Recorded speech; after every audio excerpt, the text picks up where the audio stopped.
बच्चों को पहले तो बेरोज़गार किया गया और बेरोज़गार करने के बाद उनके हाथ में जो हाथों में किताबें होना था, जो हाथ में किसानी औजार होना था, जो हाथ में यंत्र तंत्र होना था, कंप्यूटर लैपटॉप होना था, वो हाथ में औजार देना। औजार यानी कब वो वापरे जाते थे?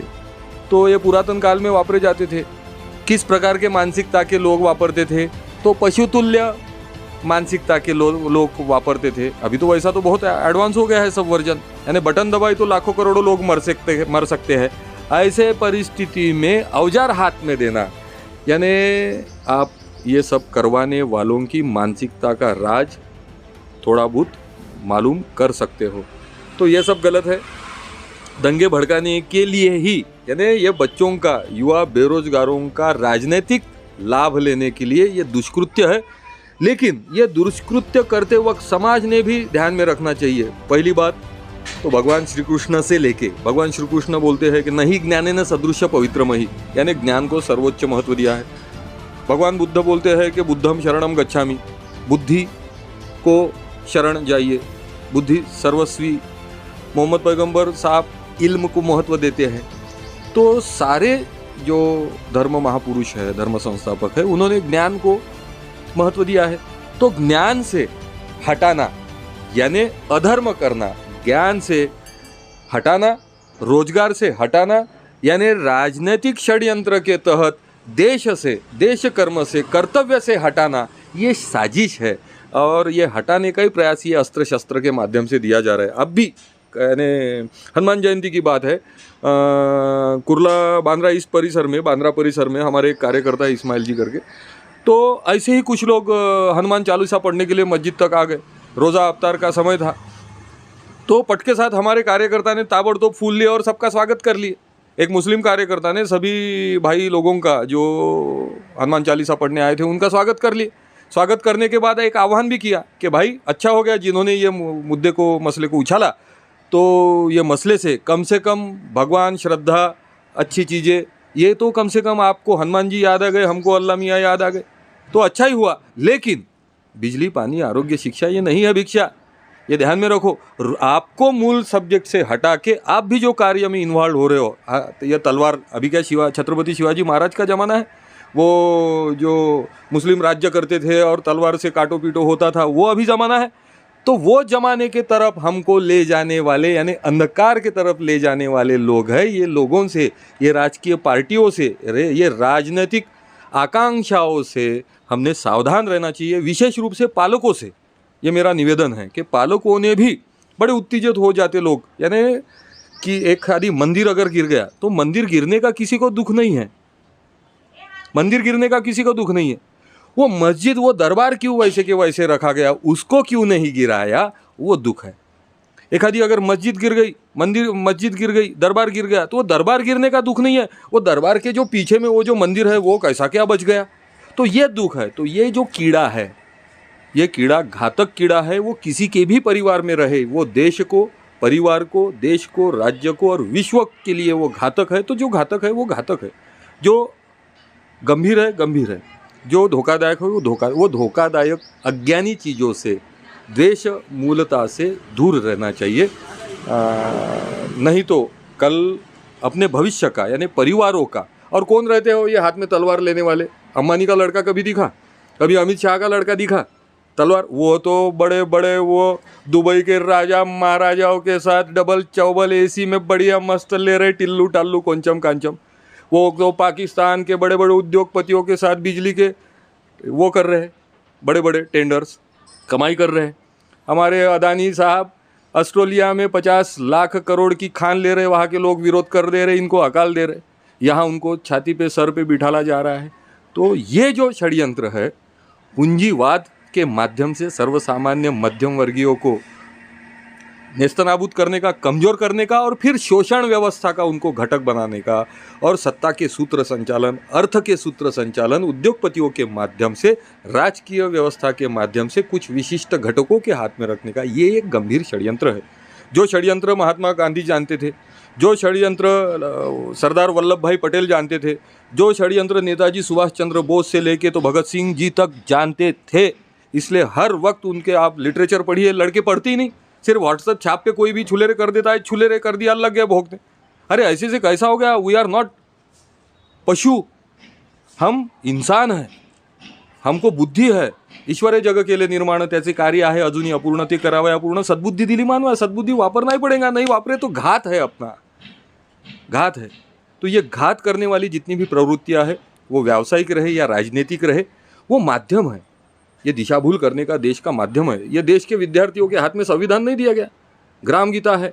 राष्ट्रपिता महात्मा गांधी से लेके भगत सिंह से लेके नेताजी सुभाष चंद्र बोस तक ये साहित्य है. अब्दुल कलाम जी का किताब है, क्यों नहीं वो दिया गया? वो नहीं देंगे, क्योंकि शिक्षा ये बहुत बड़ा अस्त्र शस्त्र और ज्ञान का साधन है. उससे इंसान, परिवार, समाज, देश और विश्व प्रगत होता है. तो ये कौन लोग हैं जो विश्व की प्रगति से लेके, समाज के प्रगति से लेके, वार्ड और परिवार के प्रगति से लेके, तो यानी प्रगति के बारे में प्रगति नहीं होने देना चाहते, ये कौन सा घटक है? तो वो घटक से हर व्यक्ति ने सावधान होना चाहिए, चाहे वो वार्ड लेवल का विषय रहे या फिर राज्य लेवल का रहे या फिर राष्ट्रीय या फिर वैश्विक स्तर का विषय रहे.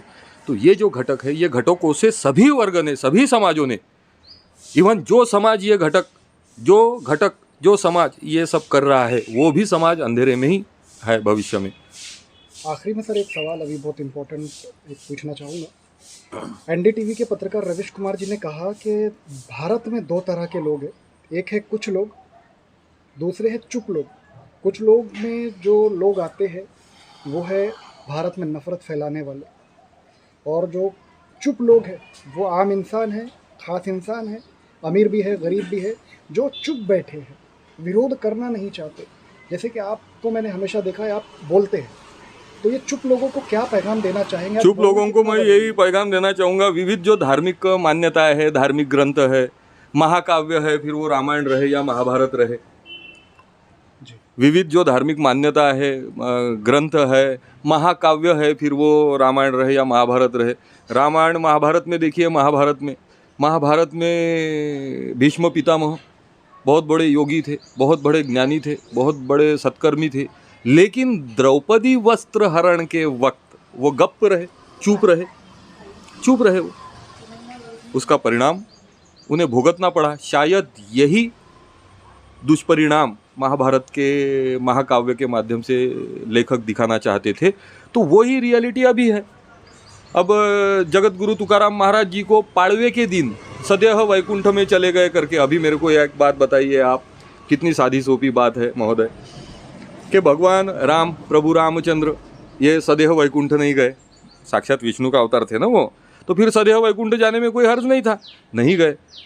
साक्षात भगवान श्री कृष्ण है ना, वो तो सृष्टि के निर्माता थे, श्री कृष्ण रूप में आए थे, तो वो भी सदैव वैकुंठ में जाना चाहिए था, लेकिन नहीं गए. फिर सदैव वैकुंठ में जगत गुरु तुकाराम महाराज ही क्यों गए, जो छत्रपति शिवाजी महाराज जी के सदगुरु थे, जिन्होंने जो लोग दिए थे छत्रपति शिवाजी महाराज जी को, उनमें से 4 से 6 लोग शहीद हो गए, तब छत्रपति शिवाजी महाराज जी के प्राण बचे. जो जय भवानी जय शिवाजी बोलते हैं, मेरे को भी ये मन में सवाल आया था कि ये जय भवानी जय शिवाजी, तो भवानी माता ने शिवाजी महाराज जी को तलवार दी, तो ये कैसा? एक मूर्ति, एक तलवार लोहे की कैसी दे सकती है? फिर हमने जब अभ्यास किया तब हमको ज्ञात हुआ कि भवानी पाटलिन नाम की 2 बहनें थी और वो हर अस्त्र शस्त्र कला में पारंगत थी. उनके तरफ ट्रेनिंग के लिए भेजने वाले, उनको गुरु स्थान और शिष्य छत्रपति शिवाजी को बनाने वाले ये जगत गुरु तुकाराम महाराज जी थे. और तब जब उनका शो देखा गया, जब प्रेजेंटेशन डेमोस्ट्रेशन जीजा माता ने जब देखा छत्रपति शिवाजी महाराज जी का, तब जीजा माता के आंखों में आंसू आ गए और उनके मुंह से यह शब्द निकला कि भवानी माता, जब जब छत्रपति शिवाजी का नाम आएगा उसके पहले तुम्हारा नाम आएगा, क्योंकि तुमने ये छत्रपति शिवाजी महाराज को अस्त्र शस्त्र, गोफन से लेके घोड़ दौड़ से लेके अस्त्र शस्त्र विद्या में प्रवीण बनाया है, पारंगत बनाया है. और मुझे विश्वास है, आज मेरे दिल से आवाज़ आई है कि छत्रपति शिवाजी महाराज अपना स्वराज्य स्थापन करने में, स्वराज्य यानी 12 बलुतेदार, 18 पगड जाती, यानी लाल हरे नीले पीले सब, गोपाल काला गोड झाला, ज्याचे नशिबी त्याला मिळाला. तो ये सर्वसामान्य नागरिकों का की सत्ता, नागरिकों का राज, जनता का राज यानी स्वराज्य यानी जनस्वराज, वो छत्रपति शिवाजी महाराज जी ने स्थापन किया। और आज वही तत्व को खिंडार गिराने का, गड्ढा गिराने का, वही तत्व को नष्ट कराने का ये प्रयास किया जा रहा है। अच्छे के लिए कोई दौड़ने का प्रयास नहीं करता। तो चुप लोगों को क्या कहना चाहिए? चुप लोगों को मैं यही बोलना चाहता हूँ साहब कि उस वक्त जगत गुरु गए, लोग चुप रहे। साक्षात तो लोगों को उसका भुगतमान भुगतना पड़ रहा है आज तक।